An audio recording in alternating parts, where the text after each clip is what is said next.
Oregon eliminates USC. The ACC is just a mess. And the CFP and the Heisman races are really wide open. We're talking week 13 college football. We've got our Heisman power rankings tonight, plus our updated Nitro CFP projections. This is the Nitro College Football Show. I'm Burl. I'm Street. Like and subscribe if you love college football. All right, week 13, man.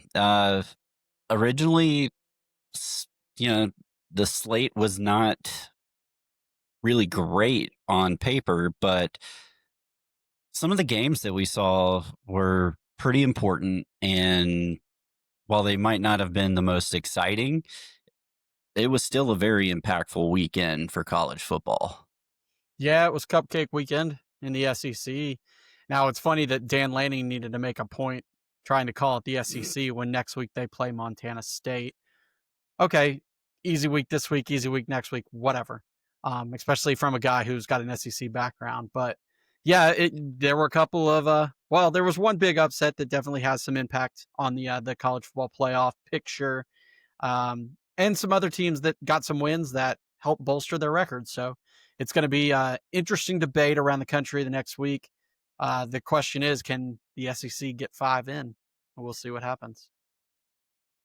I mean, it's good. Yeah, it's going to be interesting because you got a lot of teams on the bubble right now. Yeah, A lot of 2-loss teams that have legitimate arguments. yeah, and ironically, despite what people say. and ironically, one of those teams that if they would have lost this weekend would have been on the bubble is Oregon, who came into this game against USC, college game day in town, Pat McAfee doing his shenanigans. And oh my gosh, that was ridiculous.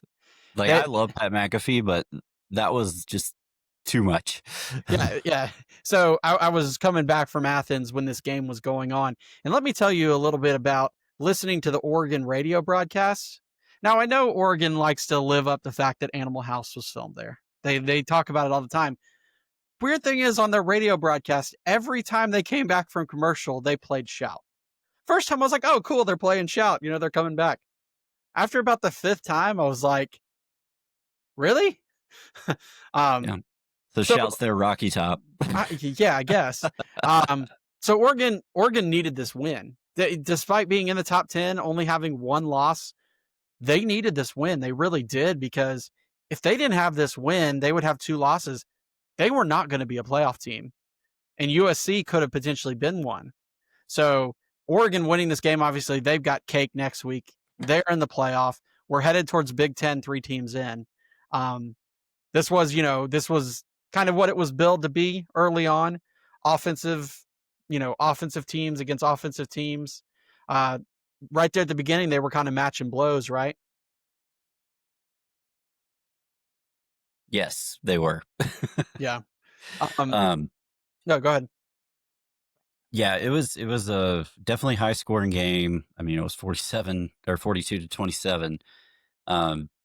Big plays all around. Dante Moore did Dante Moore things. Yeah. The best pass and catch of the game, though, came from Lemon, the receiver, to another receiver. That was a great play. Honestly, this game really turned there in the second quarter. It was, Oregon was up 21-14. They lined up to kick a field goal. They missed the field goal, but there was a penalty on the play. Oregon ends up taking that one in for a touchdown.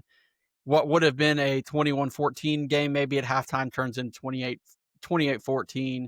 And USC just wasn't able to come back at that point, despite, Jordan Mailata having over 300 yards, his 2 talented receivers having big days. They just couldn't keep up, and Oregon's defense did just enough. And, that's been always the knock on Lincoln Riley's teams, that they're all offense, no defense. And unfortunately, that is the case. Unfortunately, that's the case. They had a lot of offense, but just not enough defense, and Oregon made them pay. They made the mistake and got the win that Oregon needed. Yeah. So, we're looking. Go ahead.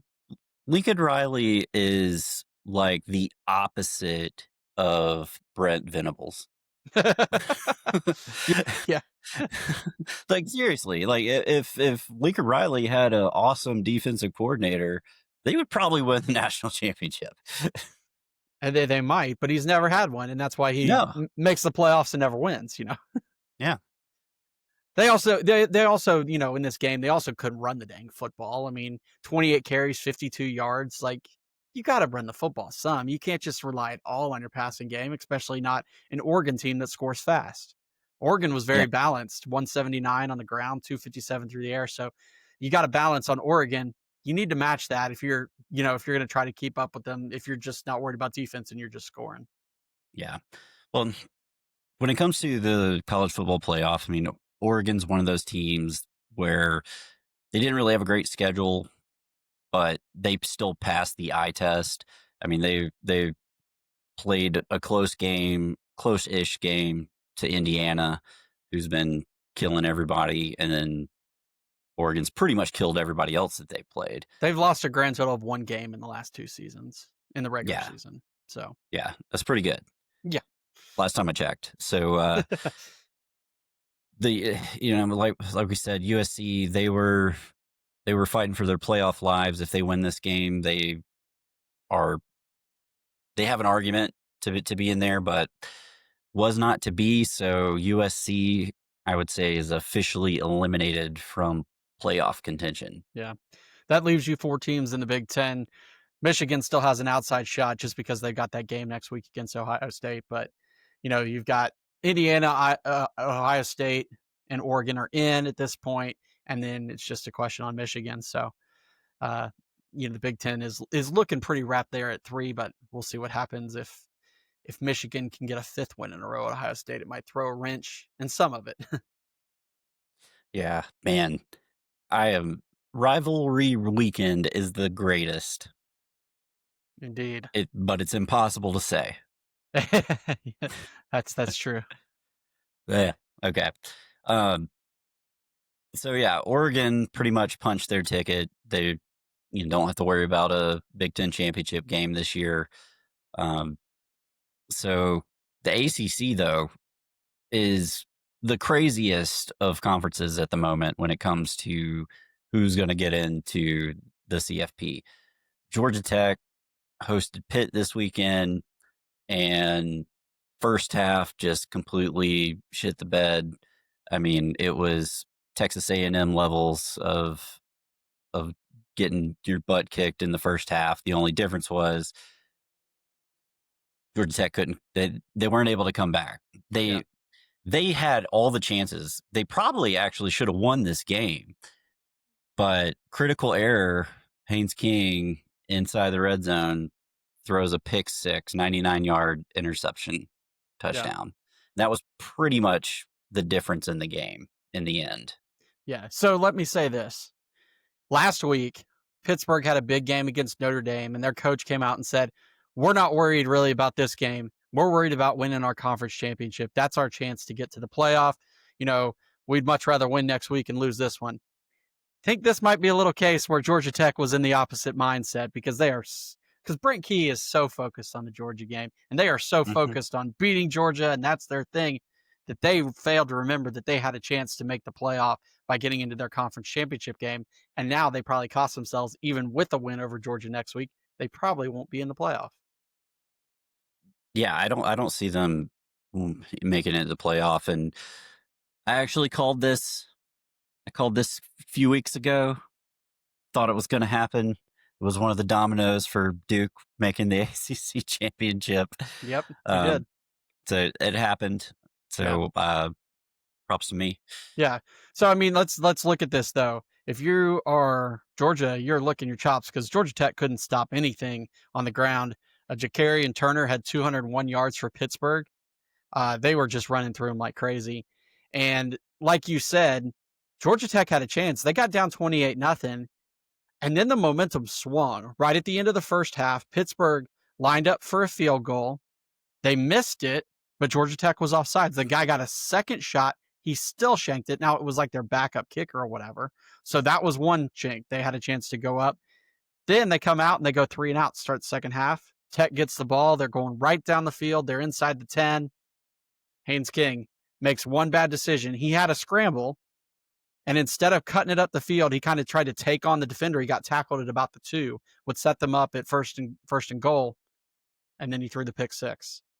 And just like that, it would have a game that could have been 28-21 went to 35-14. Now Tech came back again. They got it to within 35-28, but then immediately, like 2 or 3 plays later, out goes Turner all the way to the house, and that's the ball Yep. game.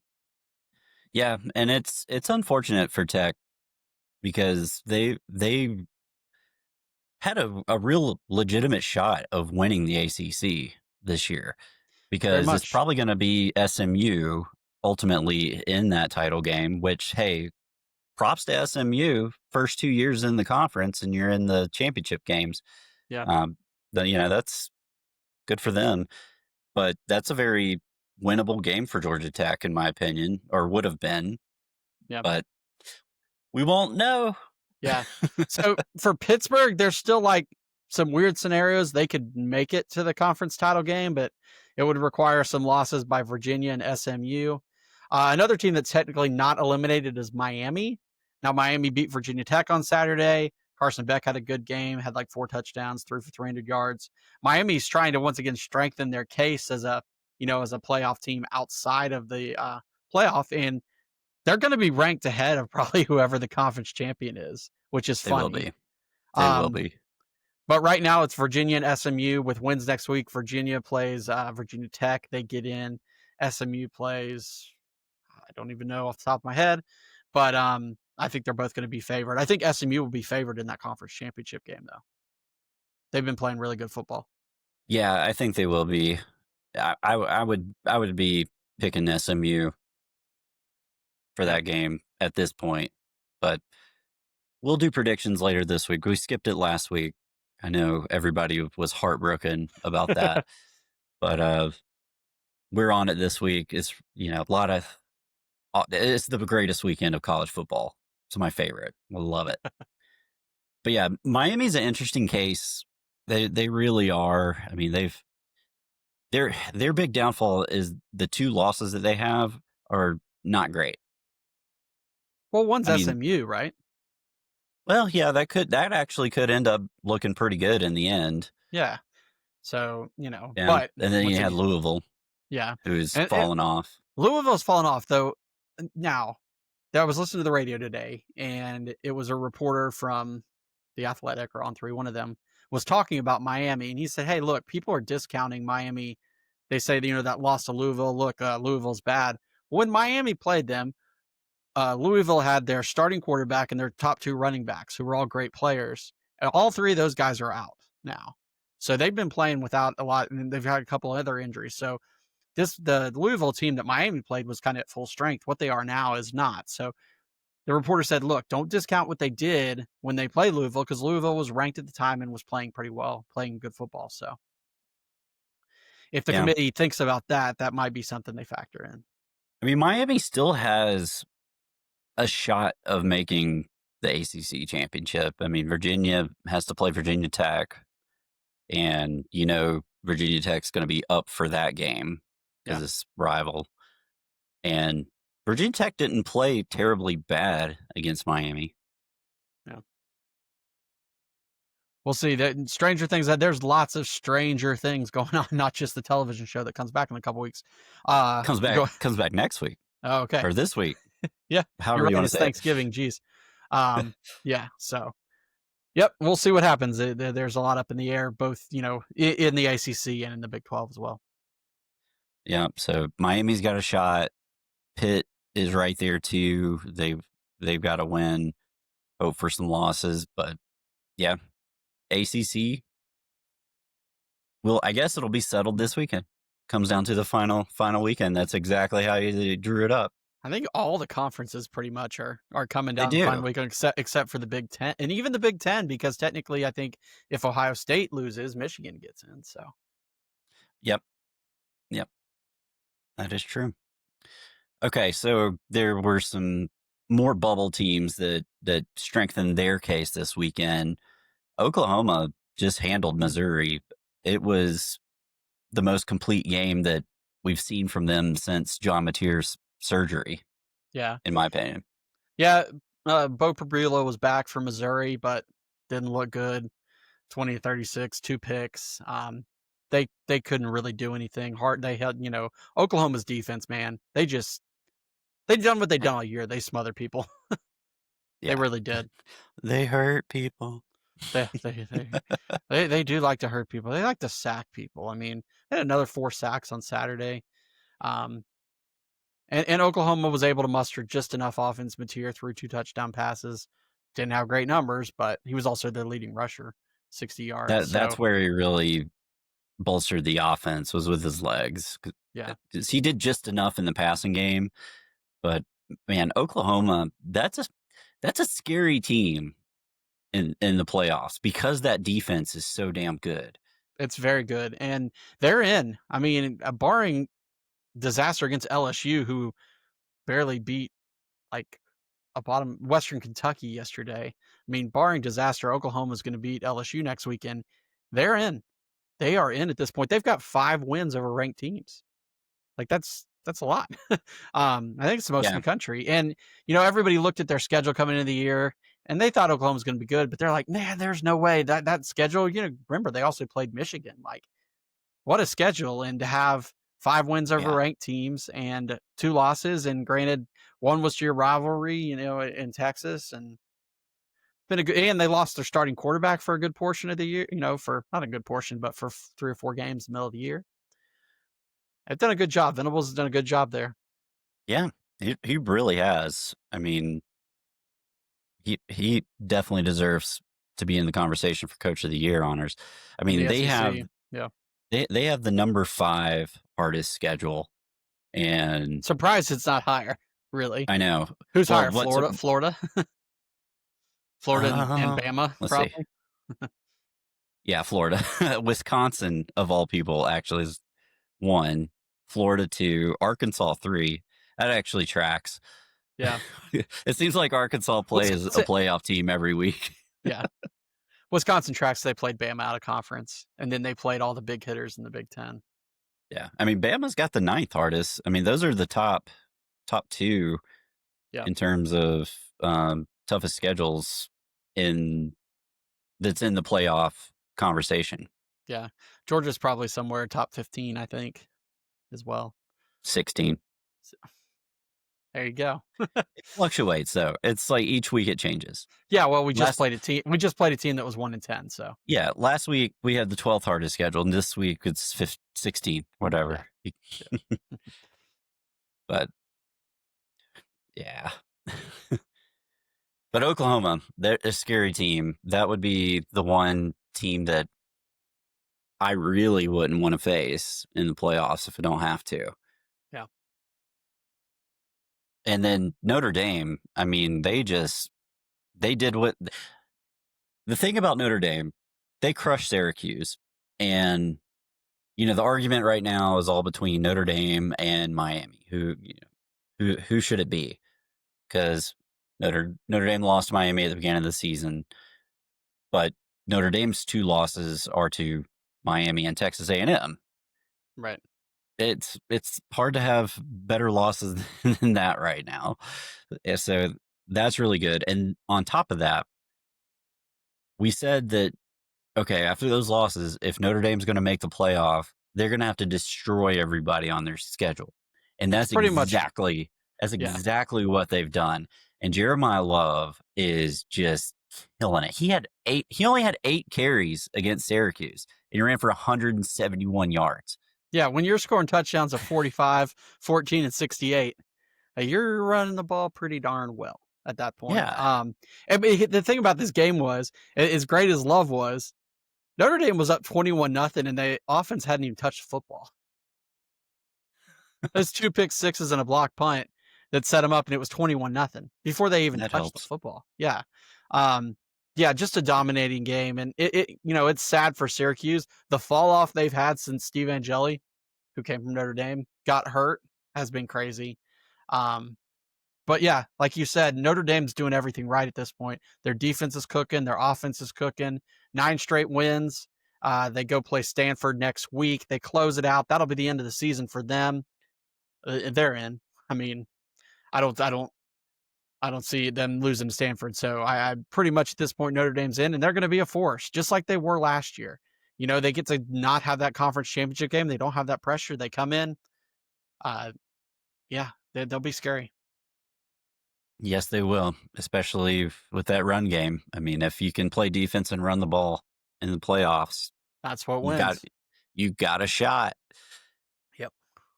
It's either that or have a generational quarterback. So, one team that might have a generational quarterback. I doubt it, but I'm just trying to find a good segue.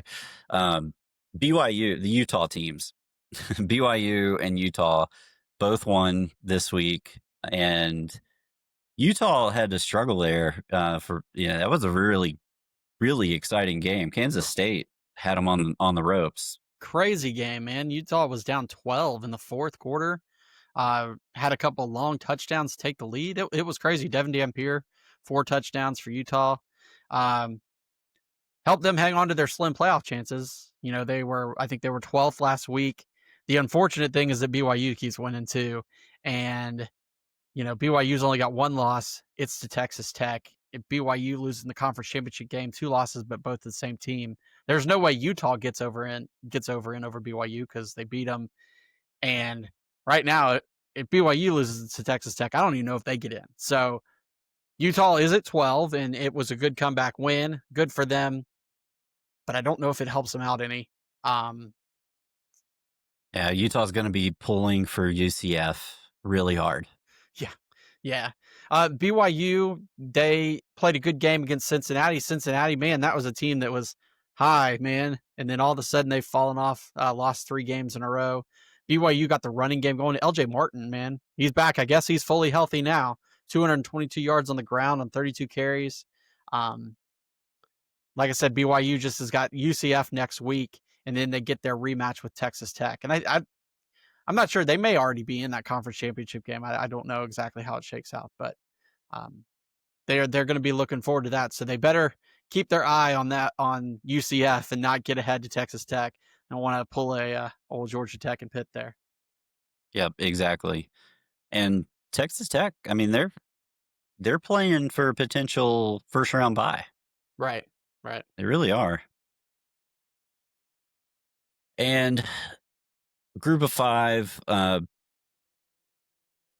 remains what it was. It doesn't look like JMU's going to lose.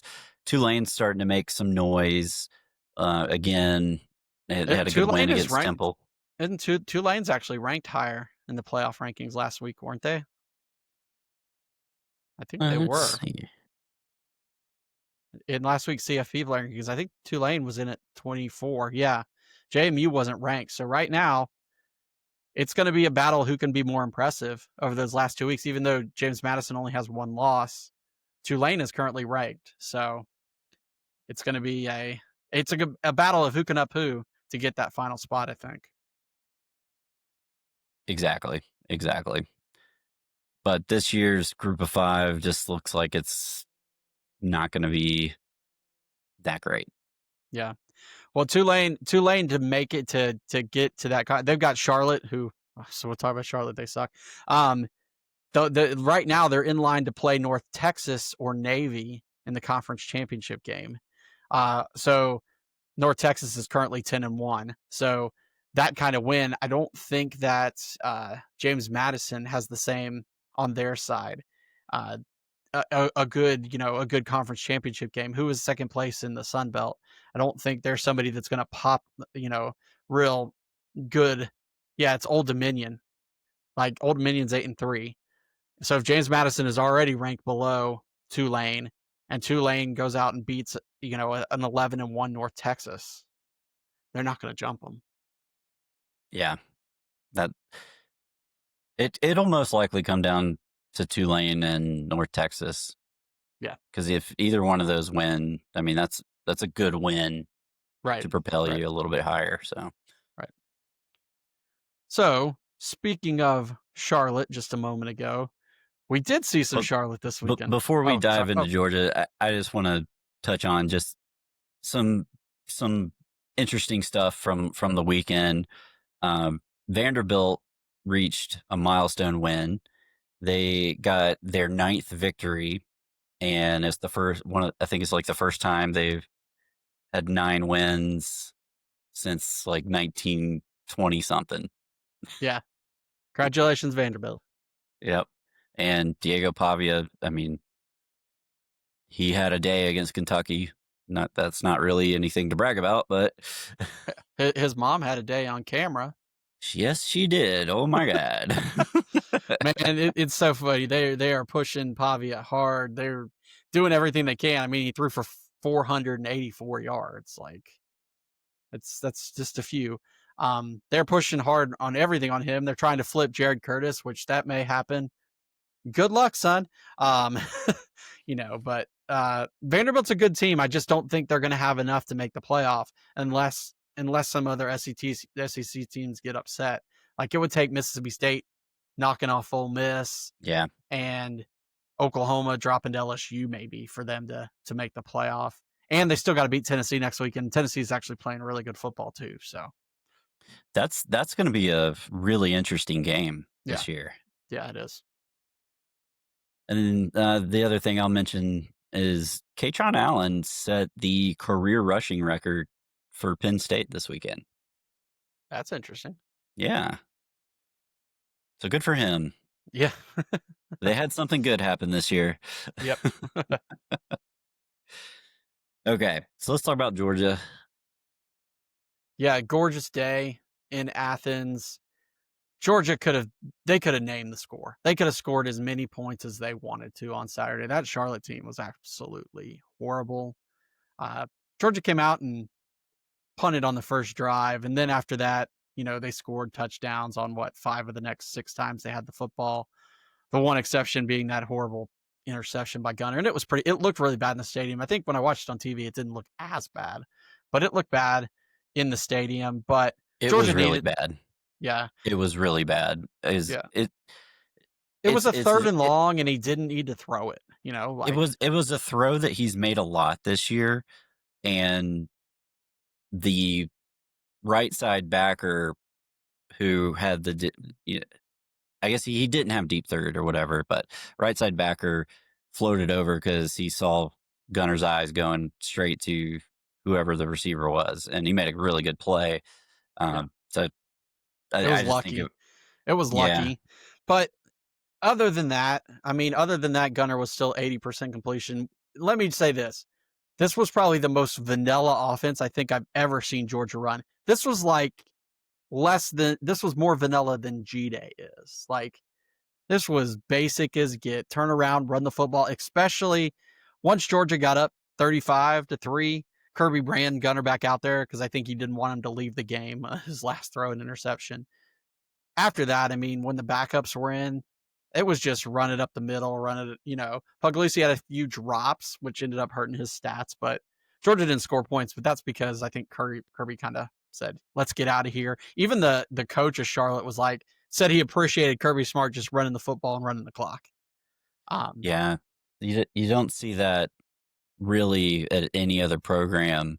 So, what do you think of that? I mean, this was Gunner's got his Heisman campaign kind of going right now, and you see all these other schools like Texas A&M. Marcel Reed threw for a bajillion yards against whoever the hell they played. Pavia doing his thing. You know, uh, obviously Notre Dame scoring 70. Yeah. You never see that from Georgia whenever we play a lower tier team. Right. Well, what's that stat that they put up there that Kirby's in games where they're favored by 40 points, like 0-19 against the spread? Yep. Something. It's not Kirby's MO. And Georgia's been banged up. I mean, that's the other thing. Georgia had a lot of guys who didn't play in this game at all. Ernest Green didn't play. Drew Bobo didn't play. Oscar Delp didn't play. Chauncey Bowens didn't play. Obviously, CJ Allen didn't play. You had a lot of guys sitting out. And so a lot of guys got into the game. I mean, there was a point there in the second quarter of the game where a guy who I don't even know his last name is Dinkins was out there playing linebacker. Like the freshman who got the interception, Okonkwo, like he's way down on the depth chart. So like Georgia emptied it out.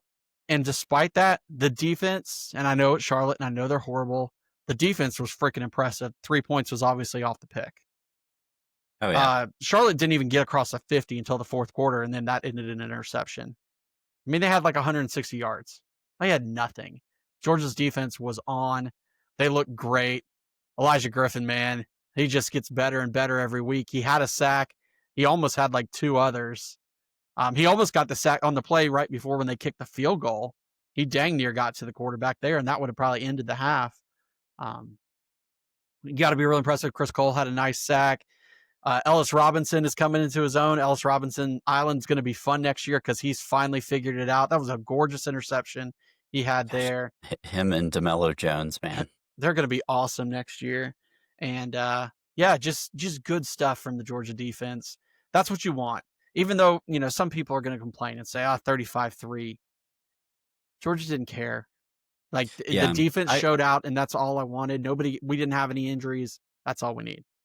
Yeah, I don't think Kirby cares about blowing people out when you don't have to, Right. because at this point, Georgia beats Georgia Tech. Georgia's in the playoff, no doubt. Like it's a foregone conclusion at that point. So why, there's no reason to risk getting people hurt going into a game that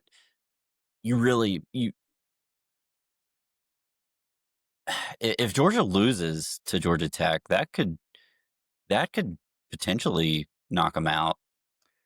I think they're safe, much like Oklahoma. Georgia's got enough good wins on their resume that they wouldn't fall out. They would get in. They would get in. Before a potential fringe team, or if Alabama loses the SEC championship, a team like Vanderbilt would not jump Georgia, I don't think. Well, I guarantee you, Kirby is saying exactly that. Oh, yeah. You lose this game, we're not going to the playoff. We won't. You lose this game, we just won't even show up. You lose this game, and we're playing the Paducah Bowl, against some team that's 6-6 in the MAC. But yeah, I mean, like I said, this game they didn't need to do anything. They just did what they needed to do. Had a fun day, got it over with. Get ready for Georgia Tech next week. Absolutely. So it was good to see some of the young players. Bo Walker had a day. Bo Walker had a day, man. He looked good. 3 touchdowns, and had 15 carries, something like that. Had a pretty good day. Nate Frazier had a couple good touchdowns. Noah Thomas got a couple more catches. Spread the ball around a little bit. I think it was something like 9 guys ran the ball, and like 12 or 13 guys caught passes. So got some guys to get some action in there, and overall, very, very good day. Yep. Nice, easy scrimmage day. Yeah. All right. If you love college football, like and subscribe. Hit that like button. Hit that subscribe button. Right there. Just please do it. It's great. You get to hear from us and know when we're going live and posting videos. So now you want to talk about some Heisman? Let's talk, man. All right. So after this week, spent a lot of time thinking about this today. All right. After this week, we've been so hyper focused on quarterbacks all year. We look at all the yards and touchdowns and stuff. But I saw something today that really made me really think about like the field of what the quarterbacks are doing this year in terms of production. Saw a stat from Joe Burrow's Heisman Trophy year. He threw for like 4,000 yards. He had 70 total touchdowns that year. Yeah. I mean, I know that's like completely outlier, but we might have some 3,000-yard passers this season. So all that He to had, say, he had 60 total touchdowns. Sorry, 70 would have been insane. He had 60, which is still insane. still insane, yeah. So Yeah. all that to say, what we're seeing out of Jeremiah Love is nothing short of incredible. He has been the engine behind all these dominating wins that Notre Dame's been able to pull off. And if I'm doing a fantasy draft or I'm a GM, I'm drafting him. I'm taking him number 1 overall. So for me, I think Jeremiah Love is number 1 in the clubhouse right now. Yeah, I mean, his stats are impressive. 17 rushing touchdowns, 7.1 a carry, 1,300 yards, 270 on the receiving, 3 touchdowns, so 20 total touchdowns. And obviously, he's been the engine that has really made them go. As after following up, those 2 losses to open the season, and he was quiet in those games, but since then he had one game where he rushed for 57 yards. But other than that, 86 is his low point. And he's scored at least 1 touchdown in every game since the first game of the season. It's impressive, man. Most impressive. Yeah, he's killing it. So at number 2, I'm still rolling with Diego right now. He Diego's got a real shot. And the reason yeah. being is the stat that you pointed out earlier about Vanderbilt getting to 9 wins for the first time, or getting to 10 wins or 9 wins, sorry, for the first time since like the 20s or 30s, whatever it was. And the stats he's put up are crazy. And if they go and they beat Tennessee, a very good Tennessee team that is playing really good right now, even if they don't make the playoffs, the fact that he has in the last 2 years has done what he's done at Vanderbilt. If he has a big game next week and they beat Tennessee, he's got as good a shot as anyone to win, not just to be there in New York, to win. Yeah, absolutely. I mean, if Vandy beats Tennessee, Pavia wins the Heisman. Maybe. I think he does. I mean, they're going to need a game from him to win. So that's the thing, though. Obviously, Joey Aguilar's had a great season for Tennessee as well. So it's going to be a high scoring game, probably, much like what you saw when they played Georgia early in the year. Yeah, it'll be a shootout. That's gonna be a really really fun game. But I mean, Pavia's putting up numbers. He's got 34 total touchdowns on the year. He's got Yeah, 3,600 yards. Completing 72% of his passes. yeah, 87 QBR. 174 quarterback rating. Yeah, man, I think he's passed Gunnar Stockton in the completion percentage number, I think, or they're about Yeah, equal. So, hell of a year, man. Hell of a player for them. absolutely. Just completely transformed that program. Yep. Number 3, you got Fernando Mendoza, guy who had his Heisman moment, a couple weeks ago, but just has been an amazing player for them. Now, the thing is that the Heisman vote is not finalized until after conference championship. Lots of guys vote before then, but it's still open to then. They beat Ohio State. Now, I know you said you thought Pavia would win if they beat Tennessee, but if Fernando Mendoza leads Indiana over defending national champion Ohio State in the conference championship, and it's a week later, a week in which Vanderbilt's not playing, there's going to be some votes flipping his way. That's a good point. That's a good point. That is a good point because, yeah, I mean, if Indiana strolls in there and beats Ohio State, it's probably going to be because of a lot of production out of Fernando Mendoza. Yeah, I mean, and he's got 35 total touchdowns, only 5 picks. He's got almost 3,000 yards or he's got 2,600 yards passing, 200 rushing. So he's got some rushing numbers too. He's got 5 rushing touchdowns. So as good as we said Pavia's numbers are, I mean, his completion percentage is higher. Mendoza's is. So Yeah. he's got the statistics too. He's got 30 touchdown passes on 2,800 yards. Yeah. I mean, out numbers wise, Mendoza's got the best numbers of anybody. Yeah. He does. But it's not about the best numbers. It's who's the best player Right. and who's contributing the most to their team so that they can win. Yeah. Well, I mean, if you're talking about people who's contributing most to their team winning, can we talk about the next entry on the list? And that's my boy Jacob Rodriguez, linebacker from Texas Tech. They were by this week, but man, talk about a guy who's impacted the game on the defensive side on a football team that has been driven by its defense. It's Jacob Rodriguez, 97 tackles.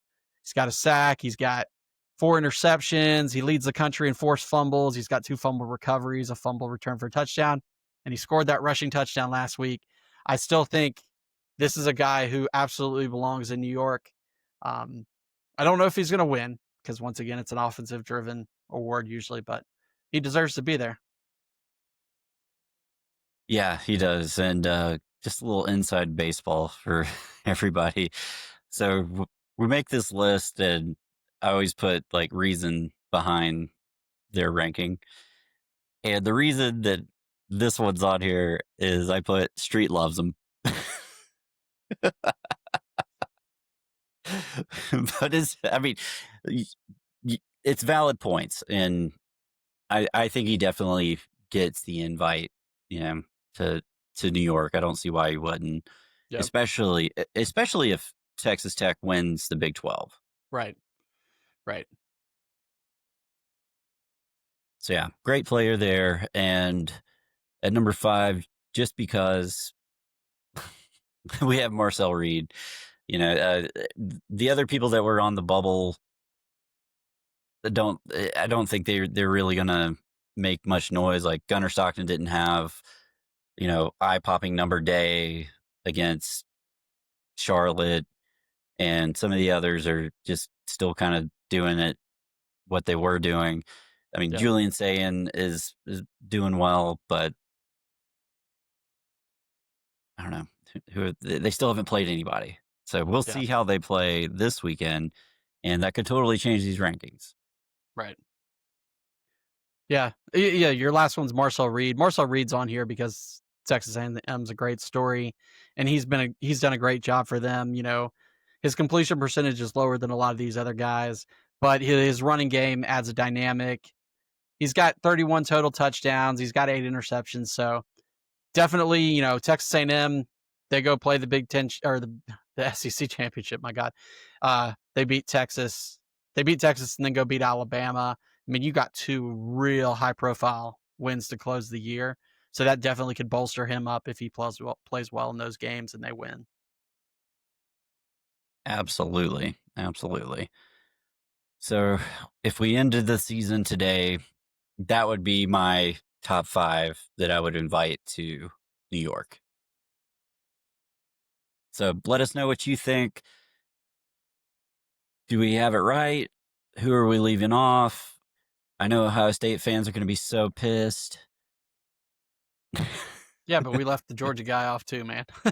I know. So come on, we're trying to be fair here. Try. So yeah, let us know in the comments what you think, and give us a like, subscribe if you love college football, and let's talk about our Nitro CFP predictions. And just a reminder here that this is what we predict is going to happen. This is not as it currently sits. This is what we think is going to happen down the road here. The only thing I want to point out, Burl, is you still have JMU here. And I might be tempted to flip that with Tulane based on our conversation we had earlier tonight. Yeah, me too. I 100% agree there. So yeah, I'll change the graphic later. Yeah. But yeah, so to make it a little easier, I also just kind of put the ranking in there, Oh, nice. and Nice. so yeah, the ranking there, and you can see the seating because when you try to go through the seating, it's kind of hard to follow. So yeah, number 1, Ohio State. To be the man, you got to beat the man. Exactly. And Texas A&M, this they have a very losable game coming up against Texas, with it being in Austin. But I still think they're the better team, and at this point, I don't really have a good reason to not think that they won't win that game. Yeah. I think it's a whole season of destiny for them. Everything has been working, and that comeback against South Carolina last week just it made me feel good about their chances that they can put it together, put the pedal to the metal. We also saw Texas. Texas came back and had a good win this week against Arkansas, but there are some flaws in Texas, and I think A&M is just a very complete, rounded team. So I still think they win that game next week. And then Alabama's got some problems too, and now that will be a challenge. But right now, I think Texas A&M would get the nod. Yeah, yeah. And Indiana, I mean, even if they lose to Ohio State, I don't see why they would drop further than 3. Yeah, 3, maybe 4. It depends on what Georgia does next week against Tech. If Georgia throttles Tech and Ohio State beats Indiana pretty bad, I could see Georgia ahead of Indiana. But right now, with the season as it is, yeah, it makes sense. And I don't think Ohio State's going to throttle Indiana. I think it's going to be a heck of a game. So Yeah, I'm really looking forward. That's probably the one conference championship game I'm really looking forward to. yeah, And Georgia at number 4, uh, pretty much where they were last week. They don't really have a path, like a great path to the SEC championship. They basically have to have either Alabama or Texas A&M lose to make it. Where there were a few more scenarios last week, but now it's just that yeah. one of those teams lose. Yeah, Vanderbilt beating Kentucky was part of that, and then whatever happens with Tennessee Vanderbilt, but it's a very very small winning percentage down the line reason. yeah, yeah. So either one of those two teams lose this coming weekend, then Georgia's in the SEC championship, which I think presents some danger. Of course it does. We know what happened last year. unless it's Texas A&M that loses. Yeah. Well, then it'd be Bama, I maybe. know, and I think it'd be a completely different game against Bama this second time around. Yeah. All right, and at number 5 we got Texas Tech. They've no reason to move them. They're actually moving up on the list here.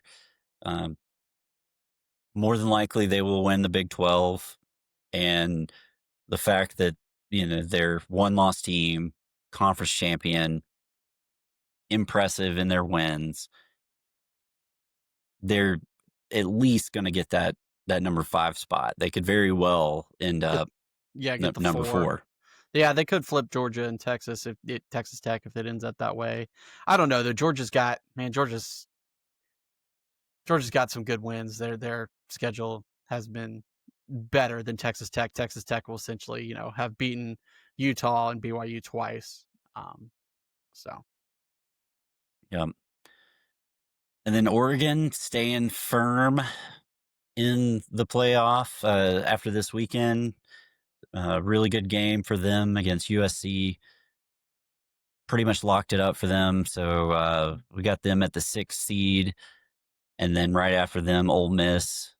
the only They interesting thing with Ole Miss is if Lane leaves, what happens? Do they penalize Ole Miss? Like Florida State got penalized because their quarterback got hurt a few years ago. I think Like, you have to. yeah. I mean, I think they would still be in the playoff, but I just don't know if they get penalized for it. Yeah, that's true. Because if they win against Mississippi State, which they should, they They should will. they should beat them pretty bad. Yeah. Then then it even if your main coach is gone, you still have the rest of that staff there. Right. It's not like you're losing the whole staff, but you lose the brains to the offense. Right. So that will be an interesting dilemma for the committee to think through if that happens. Yep. Do you think he's leaving? I think he's going to go to LSU. Yeah. That was always my thought before. I think Florida people got themselves psyched up, but from what they have heard on the radio, Florida has been casting a wide net, looking at lots of people. LSU has been its lane. That's it. Lane or So, bust. yeah, so we'll see. Yeah, we'll have to do a show on the coaches. That'll be a fun off-season coaching carousel episode. Yeah. We got the first the first one to fall, James Franklin to Virginia Tech. So Yep. At number 8, we got Notre Dame, and really, you could make a case for either Notre Dame and Oklahoma to be 8 or 9. yeah, Just so happens that they get to play each other if they if they stay there, so it doesn't really matter. So we just have, in my opinion, having Notre Dame there, they've got better losses. and they've played better since the first. They lost the first 2 games of the year by combined 5 points, 4 points. Yeah, I mean, they've been exactly. playing better since. So I would Notre Dame will get the nod there, I think. Yeah, and with Oklahoma, their defense is going to be awesome. You just don't know if they're going to have enough offense to carry it, because that's why they lost the Ole Miss game. They just didn't have enough offense there. Yep. At number 10, Alabama losing the SEC championship. They won't be penalized. This is going to be the most interesting spot, especially if how it shakes out and Alabama ends up 10-3 but loses the SEC championship, because you're going to have a BYU team that potentially could have 2 losses, but both of them to Texas Tech, and also in the conference championship. You've got a Vanderbilt team that's going to be 10-2 that will come off a win against Tennessee. So it's there, and potentially an interesting wrench could be here if somehow Michigan beats Ohio State, and then it throws this all in flux.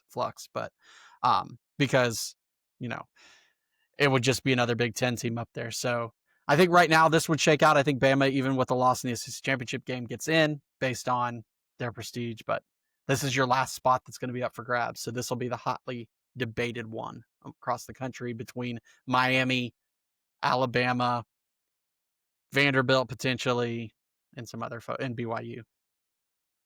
Yeah, I think it's really, really down to,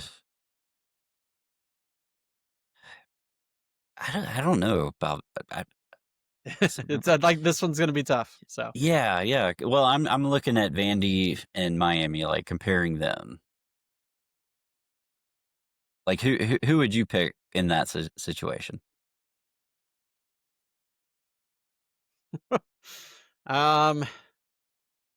Yeah, I don't know.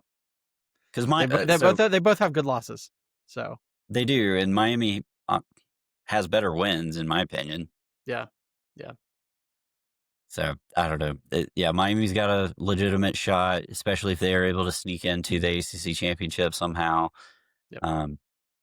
BYU, like you said, I mean, they're right there. I think they have the biggest argument. Yeah. And biggest claim to that 10th spot over Alabama, should Alabama lose in the SEC championship. Yep. But Bama could win the SEC championship, and that's a moot point. Yep. Then at 11, we've got SMU. I think that's the team we think is going to shake out of the ACC mess, though it could be Virginia. And then at 12, we talked about, you've got JMU here, but we talked about it that we probably think it's going to be Tulane at the end of the day. Yeah. Yep. At the end of the day. Yep. And speaking of end of the day, that will do it for us. Any final thoughts?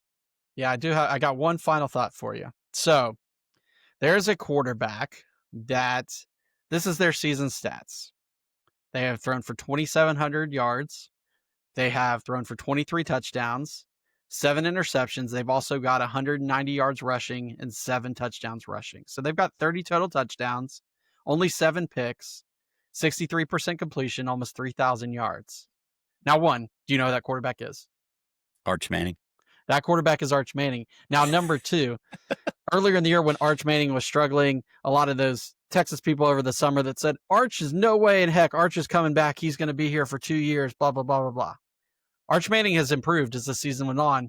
He's got good numbers, and he's playing really well. So here's my question. One of the worst teams in the NFL is the New Orleans Saints. The New Orleans Saints are going to need to draft a quarterback, and we'll probably have a top 2-3 pick in the draft. If Arch Manning is available for the New Orleans Saints to take, do you think Archie tells his grandson, you are leaving to go play for the New Orleans Saints? Because I absolutely think that will happen.